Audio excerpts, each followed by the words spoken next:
Ladies and gentlemen, I want to tell you tonight, you didn't show up by accident. You didn't stumble into this moment by chance. No, this is a divine appointment. I believe deep in my heart that God is getting ready to do something big in your life. You may not see it yet. Things might look ordinary, even difficult right now, but don't be fooled by how it seems. God is setting you up for a blessing so big, so beyond your expectations, that it's going to leave you standing in awe. You've been faithful in the small things. You've kept pressing forward when it was hard. You've stayed in faith even when you didn't understand. And I want to encourage you, your obedience has not gone unnoticed. Your prayers, your tears, your quiet trust in the midnight hour, they've all been seen by the one who holds it all. And I believe he's saying today, I'm about to turn things around. I'm about to open doors no man can shut. I'm about to bless you in ways you never dreamed possible. So don't get discouraged by the delay. Don't let the detour make you think the promise is off track. Sometimes the setup doesn't look like a blessing, it looks like a setback. But what you think is the enemy trying to hold you back is really God positioning you for something greater. He's getting the right people lined up. He's orchestrating the details. He's moving behind the scenes. You're closer than you think. You're on the edge of a breakthrough. That challenge, that difficulty, it's not the end of your story. It's the setup. The blessing is coming. The healing is coming. The promotion, the restoration, the right relationship is all on the way. God is setting you up for a big blessing. Your current struggle is not a stop sign, it's a step for something greater. Too often when we go through difficulties, delays, or disappointments, it's easy to think that somehow we've been forgotten, that maybe we missed our chance, or that things just aren't going to work out. We look at the struggle and think it's the end of the story. But in reality, that struggle is not the end, it's simply a chapter in the greater plan that God is unfolding in your life. What you're facing right now might seem unfair, uncomfortable, or even painful, but it's not without purpose. God doesn't waste pain. He doesn't allow challenges into our lives without attaching them to a promise. That hardship, that closed door, that lonely season, it's not where the story stops. It's actually where God begins to set the stage for something greater. When you're in the middle of a struggle, it's natural to want to give up. You might feel tired. You might feel like you've been praying and nothing's changing. But just because you don't see movement doesn't mean God isn't working. Sometimes He's rearranging things behind the scenes. Sometimes He's allowing you to grow, to strengthen, to become the person who's ready for what He's about to bring. Think of a seed planted in the ground. For a while, it looks like nothing is happening. It's buried, it's dark, it's isolated. But underneath the soil, something powerful is taking place. Roots are growing, a foundation is being formed, and in due time, it pushes through the ground and blossoms. That's exactly how God works in our lives. Your struggle isn't wasted, it's producing something in you that you can't see yet. Many of the greatest blessings in life are born out of struggle.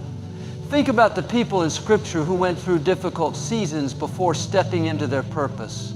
Joseph was betrayed by his own brothers, thrown into a pit, sold into slavery, falsely accused, and imprisoned.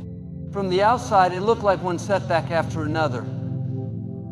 But what seemed like a series of unfortunate events was actually God moving Joseph into position for leadership. If he had never been in prison, he would have never met Pharaoh. If he had never met Pharaoh, he wouldn't have become second in command over all of Egypt. The struggle wasn't the end of his story, it was part of the setup. In the same way, what you're going through is not random. That struggle is serving a purpose. It might be preparing you for a level you've never operated at before. It might be building your character, deepening your faith, or teaching you to rely fully on God. You see, if everything came easy, we wouldn't develop perseverance. We wouldn't grow. It's in the hard times that we discover who we really are. It's in those seasons that we lean into God more deeply. And it's often in those moments of desperation that we hear His voice more clearly. God uses our struggles to stretch us, to refine us, and to prepare us for blessings bigger than what we would have chosen for ourselves. Sometimes the greatest setup looks like the greatest challenge. It's easy to praise God when everything's going right, but can you trust Him when it's not? Can you keep walking when you don't understand the path?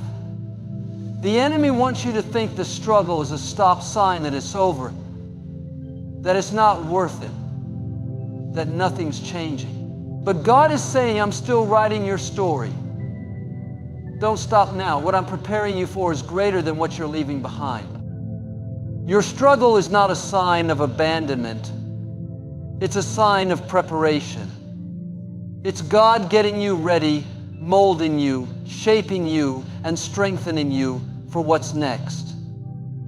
You may be walking through the fire, but the fire isn't there to burn you, it's there to forge you. It's there to purify what's not needed anymore and bring out what's been hidden deep inside you. Just like gold is refined through heat, your character and calling are refined through pressure. And just like the most beautiful diamonds are formed under intense conditions, the greatness in you is being revealed through your trials. Don't let the enemy convince you that the struggle means failure. It means you're in motion. It means growth is happening. It means God is not finished with you yet. The pressure you feel is a sign that something is shifting. The struggle isn't random, it's a setup. Delay is not denial. God's timing is always perfect. One of the hardest things to accept in life is waiting. We live in a world that celebrates instant results, where everything is expected to happen quickly. From fast food to high-speed internet to next-day delivery, we've been conditioned to expect immediate outcomes. But God doesn't operate on our schedule. His ways are higher, His timing is divine, and what seems like a delay to us is often a strategic part of His plan. Just because something hasn't happened yet doesn't mean it's not going to happen. Just because you haven't seen the breakthrough, the healing, the promotion, or the answer to that prayer doesn't mean it's been denied. In fact, sometimes the waiting is proof that what you're believing for is so significant, it requires divine preparation. When you plant a seed in the ground, you don't expect fruit the next day. You water it, nurture it, and allow time for it to grow.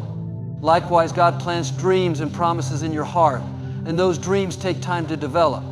The delay is not a denial of the dream, it's a process of development. The waiting season is where your roots go deep. It's where your character is built, your faith is tested, and your trust is refined. In the silence, in the seasons where it feels like nothing is changing, God is often doing His deepest work. He's lining up the right opportunities, clearing out what doesn't belong, and preparing your heart so that when the blessing arrives, you'll be ready to carry it with strength and humility. We can look at Scripture and see time and time again how delay played a role in the fulfillment of destiny. Abraham was promised a son, but he waited 25 years before Isaac was born. David was anointed king as a teenager, yet he spent years running from Saul before he ever sat on the throne. Jesus waited 30 years before beginning His public ministry. None of these delays were random. They were purposeful. They weren't punishment, they were preparation. God knew what each of these individuals needed to face, endure, and overcome before they could fully walk into what He had planned for them. In your own life, that delay you're facing is not a sign that God has forgotten you. It's a sign that He's working on something far greater than you can imagine. Sometimes what you're asking for is not being denied, it's just not the right time. If God gave you everything you asked for the moment you asked, you might not be ready to handle it. A blessing given prematurely can become a burden. That's why God takes His time. He wants to ensure that when the door opens, you'll be able to walk through it with confidence. When the opportunity comes, you'll have the maturity to sustain it. When the relationship arrives, you'll have the discernment to value it. It's not about simply receiving what you want, it's about becoming who you need to be in order to thrive in what God has for you. The delay may be uncomfortable. It may feel like you've been overlooked or forgotten. But remember, silence is not absence. Just because God isn't speaking doesn't mean He isn't moving. Just because the phone hasn't rung, the offer hasn't come, or the healing hasn't manifested doesn't mean He isn't at work. Often the very things we view as delays are really divine appointments. They are carefully orchestrated pauses designed to build our patience, deepen our trust, and make us more dependent on Him. What feels like waiting is often a holding pattern for your protection. You may not see the full picture, but God does. He knows what's coming. He sees what you cannot see. And He's not just trying to give you what you want, He's trying to give you what's best. In the waiting, we learn how to worship with no music, how to trust with no evidence, and how to hope when there's no sign. That's powerful faith. That's the kind of trust that moves mountains. That's the kind of heart that heaven responds to. You're not being denied, you're being developed. The delay is not a dead end. It's not the enemy winning. It's not your dream dying. It's heaven's timing aligning. When God says yes, no force on earth can stop Him. But until then, the delay is your classroom. It's where you're being equipped. It's where your endurance is being strengthened. It's where your confidence in God is being solidified. The waiting may feel long, but it is not wasted. Every moment has purpose, and every second is bringing you one step closer to the promise. What looks like a setback is really a divine setup. So often in life, things happen that catch us off guard. We face disappointments, closed doors, unexpected changes, and sudden detours. It's easy to look at these moments and feel like we've lost ground, like we've gone backward, or like all the progress we made has been erased. But what we don't always realize in the moment is that these apparent setbacks are not random, they are part of a bigger picture that only God can see. The very thing you think is pushing you off course may be the thing that's positioning you exactly where you need to be. God's plan is never derailed by circumstances. What looks like rejection may actually be redirection. What feels like failure may be a doorway to favor. Sometimes God has to let things fall apart so He can rebuild them better. He'll close a door not to punish you, but to protect you. He'll let a plan unravel not because He's forgotten you, but because He has something greater in store. That lost job may be leading you to a new calling. That friendship that ended may be making room for a new connection that will bless your future. That opportunity that slipped through your fingers may have looked good, but it wasn't God's best. And because He loves you too much to let you settle, He'll remove what you think you want so. He can give you what you truly need. There's a story in the Bible that beautifully illustrates this truth. When Lazarus became sick, his sisters Mary and Martha sent word to Jesus, asking Him to come quickly and heal their brother. But Jesus didn't rush. In fact, He waited several days. By the time He arrived, Lazarus had already died. To Mary and Martha, this delay seemed like a devastating setback. They said, "Lord, if you had been here, our brother wouldn't have died." In their minds, it was too late. The opportunity had passed. But Jesus had a greater plan. He wasn't just planning to heal Lazarus, He was about to raise him from the dead. What they thought was a setback was really a setup for a miracle that would reveal God's power in a greater way than they had ever imagined. That's how God works. He allows situations that look like dead ends so He can demonstrate His resurrection power. He allows the odds to be stacked against you so that when the victory comes, everyone will know it was by His hand. The setback creates the stage for His glory. The closed door creates the path to something better. The broken plan becomes the birthplace of a new vision. But in the moment, it doesn't feel like a setup. It feels like loss. It feels like defeat. That's why we have to walk by faith and not by sight. If we judge our lives by what we see, we'll miss what God is doing behind the scenes. The enemy would love for you to believe that your setback is the end of the story. He wants to convince you that it's too late, that you've missed your chance, that nothing good can come from what's happened. But God specializes in turning things around. He takes what was meant for evil and uses it for good.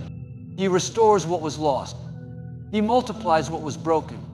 And He brings beauty from ashes. That situation that felt like it knocked you off course may be the very thing that launches you into your destiny. You thought you were going backward, but God was rerouting you to something better. It's in the low places that God often does His highest work. It's in the detours that you discover strength you didn't know you had. It's in the struggle that you learn to depend on God more fully. And it's through the things you never wanted to go through that God brings the greatest growth. So don't despise the setback. Don't curse the disappointment. Instead, trust that God knows what He's doing. Trust that He sees the full picture, even when you can only see the puzzle pieces. You may not understand why it had to happen the way it did, but you can be confident that God is still in control. What feels like a delay is often God getting everything and everyone in place. What feels like an ending may be the exact moment God is beginning something new. Your setback is not wasted. It's a setup for something far greater than you can imagine. God is working behind the scenes in ways you can't see. There are moments in life when everything feels still, when it seems like nothing is changing, when our prayers go unanswered and our efforts feel unnoticed. We wonder if God has forgotten us or if He's even listening at all. But the truth is, just because you can't see movement doesn't mean there isn't progress. God doesn't always show His hand. He doesn't always announce what He's doing. But that doesn't mean He isn't doing anything. In fact, some of the most important work God does happens in silence, in hidden places, in moments when we feel alone or unsure. He's not idle. He's strategic. He's working out details, orchestrating connections, setting up opportunities, and removing obstacles, all in the unseen realm. Think about a builder constructing a foundation. Before you ever see the walls go up, there is digging, measuring, pouring, and setting that must take place beneath the surface. It might not look impressive. It might not even be visible. But without that unseen work, the structure could never stand. In the same way, God is laying foundations in your life. He's preparing things under the surface.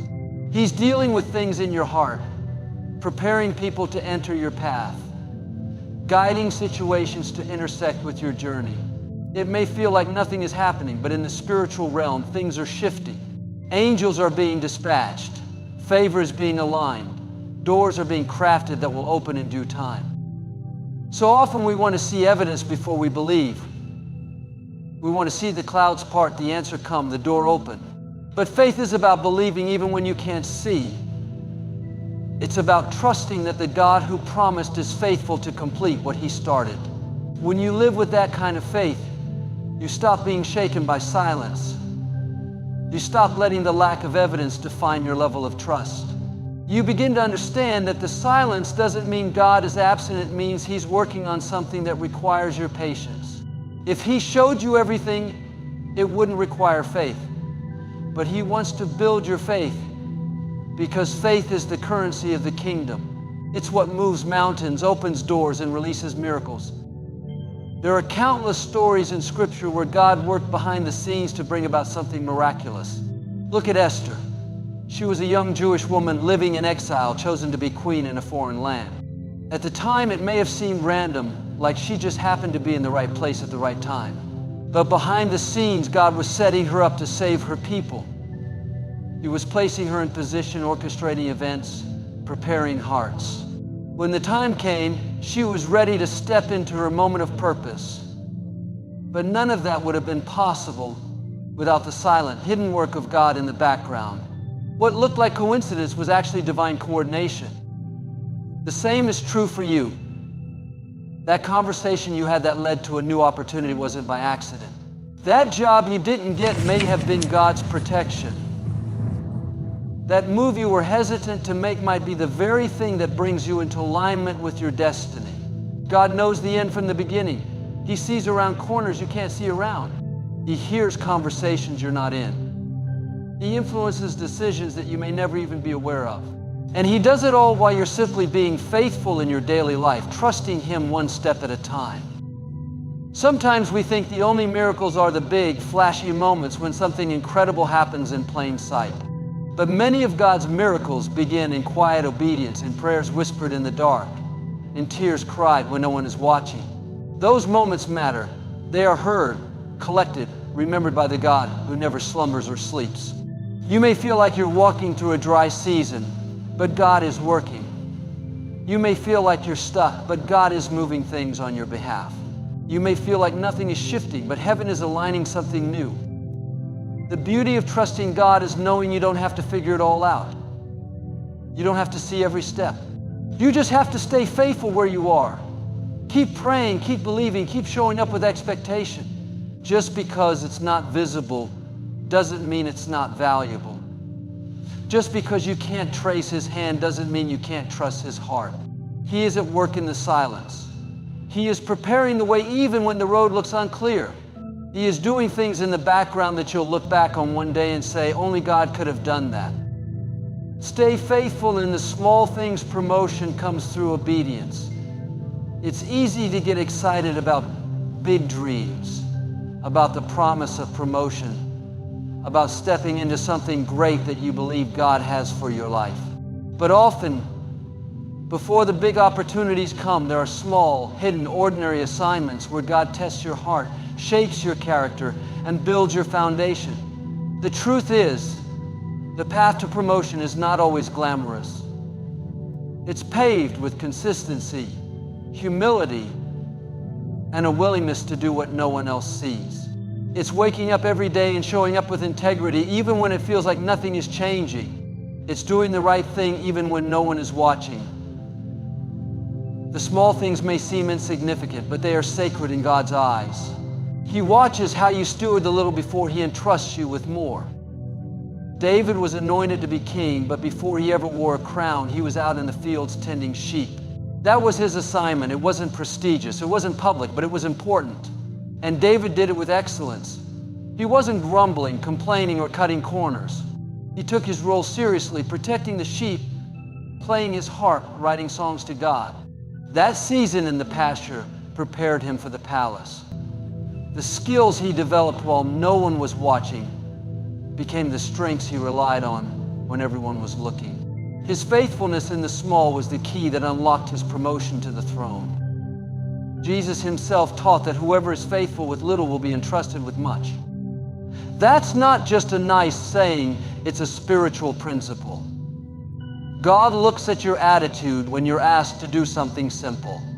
He watches how you respond when you're serving in the background, when you're not getting recognition, when you're in a season that feels slow or overlooked.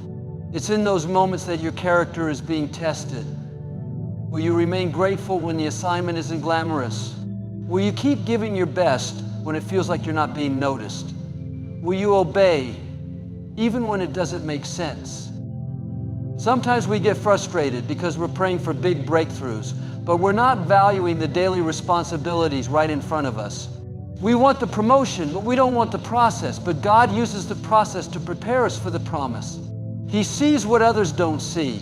He values what the world overlooks. That job you think is beneath you, that routine that feels boring, that relationship that requires extra knows are all opportunities for obedience. And every act of obedience, no matter how small, matters. It's a seed you're planting, and in due time it will produce a harvest. The story of the servant in the parable of the talents reminds us of this principle. The master gave his servants different amounts of resources and went away. When he returned, he found that one servant had multiplied what was given to him through diligence and responsibility. That servant was praised and promoted. The one who did nothing with what he was given lost the opportunity altogether. The message is clear. What you do with what you have now determines you'll be trusted with later. God doesn't ask you to have it all figured out. He asks you to be faithful with what's in your hands. You don't have to be in a spotlight to be in the will of God. You don't need a title to have influence. Your daily acts of obedience, loving your family, honoring your commitments, working with excellence, forgiving quickly, showing up on time, encouraging others, those are all things that heaven values. And often it's in doing those small things well that God opens big doors. Promotion isn't always about status or recognition. Sometimes it's an increase in peace, in wisdom, in favor, in influence. Sometimes a shift in your mindset or a new level of spiritual authority. But it always begins with obedience. When you stay faithful in the small things, you're saying to God, you can trust me. I don't need to be seen to be significant. I don't need applause to stay consistent. I'm here to serve, to honor you, and to walk in obedience regardless of the outcome. That's the kind of heart God promotes. That's the kind of spirit that heaven responds to. When you choose to stay committed where you are, when you stop chasing recognition and start embracing responsibility, you're positioning yourself for something greater. You're closer to your breakthrough than you think. There are moments when the weight of waiting, the pressure of trials, and the silence of unanswered prayers can make you feel like you're miles away from your promise. You've been faithful, you've stayed in the fight, but the results haven't shown up yet. You've been believing for healing, restoration, favor, or direction, but everything in the natural seems to contradict what you're hoping for. That's the place where many give up, not because they don't believe, but because they can't see how close they are. But often the enemy fights hardest when you're nearest to your victory. The darkness tends to be thickest just before the dawn. The pressure increases because something is about to shift. You may not realize it, but what you've been praying for, what you've been preparing for, what you've been standing in faith for, could be just one moment, one connection, one decision away. Think of the story of the Israelites as they marched around the walls of Jericho. God told them to walk around the city once a day for 6 days and then 7 times on the 7th day. Imagine how that felt. Day after day, walking in silence, not seeing any cracks in the wall. No sign that their obedience was making any difference. But what they didn't realize is that something was happening beneath the surface. Every lap was part of a bigger plan. Every step was obedience adding pressure to the enemy's stronghold. And on that 7th day, at just the right time, the walls came crashing down. If they had stopped on a 5th or 6th day, they would have missed the breakthrough. But because they kept going, they saw God do the impossible. It's no different in your life. You may feel like you've been circling the same issue, the same prayer, the same struggle. You've been sowing seeds, but you haven't seen the harvest. You've been walking in faith, but the walls haven't moved. Don't stop. Don't quit. The breakthrough might be just around the corner. God hasn't brought you as far to leave you now. Everything you've walked through has been preparation. Every tear, every delay has not been wasted. It's been building something inside of you. It's been aligning you with heaven's timeline. And just because you don't see the finish line doesn't mean you're not close. So often we think of breakthroughs as sudden. One day everything changes. But the truth is, what looks sudden is usually the result of long obedience. It's the compound effect of daily faithfulness, of choosing hope when it's easier to give in to doubt, of continuing to praise when you don't feel like it, of declaring God's promises even when you see no evidence. Breakthroughs are birthed in persistence. They are conceived in the quiet, hidden decisions to keep trusting, keep loving, keep forgiving, keep going. And then at the appointed time, God breathes on all of it and everything begins to move. You don't have to know when or how it will happen. You just need to know that God is faithful. He sees every act of obedience. He hears every whispered prayer. He collects every tear you've cried. He is not ignoring your situation. He's aligning the right circumstances to bring about the greatest impact. Sometimes what takes time in the natural is because God is doing a deep work in the spiritual. He's not just trying to get you to the blessing, He's preparing you to carry it well. And sometimes He's preparing others who are part of your journey. There are people and places being prepared for your arrival. You're not waiting alone, heaven is working. When a woman is about to give birth, the contractions intensify right before the delivery. It's painful, uncomfortable, and exhausting, but it's also a sign that the promise is near. In the same way, the increased pressure in your life may be an indication that you're about to step into something new. You may feel like giving up, but that's the moment you need to press in even more. You're closer than you think. The promise is not just ahead, it's near. Keep pushing. Keep praying. Keep believing. The enemy wouldn't be fighting so hard if you weren't on the edge of something significant. There's a shift coming, that breakthrough, that open door, that restoration, it's on the horizon. You might not see it with your eyes yet, but it's already moving in the unseen. God is not limited by what you see. He's the God who brings water from a rock, who parts seas, who makes a way where there seems to be no way. So don't let discouragement have the final word. Don't let delay make you doubt the promise. What you've been waiting for is on its way. You're not standing still, you're standing at the threshold of the breakthrough.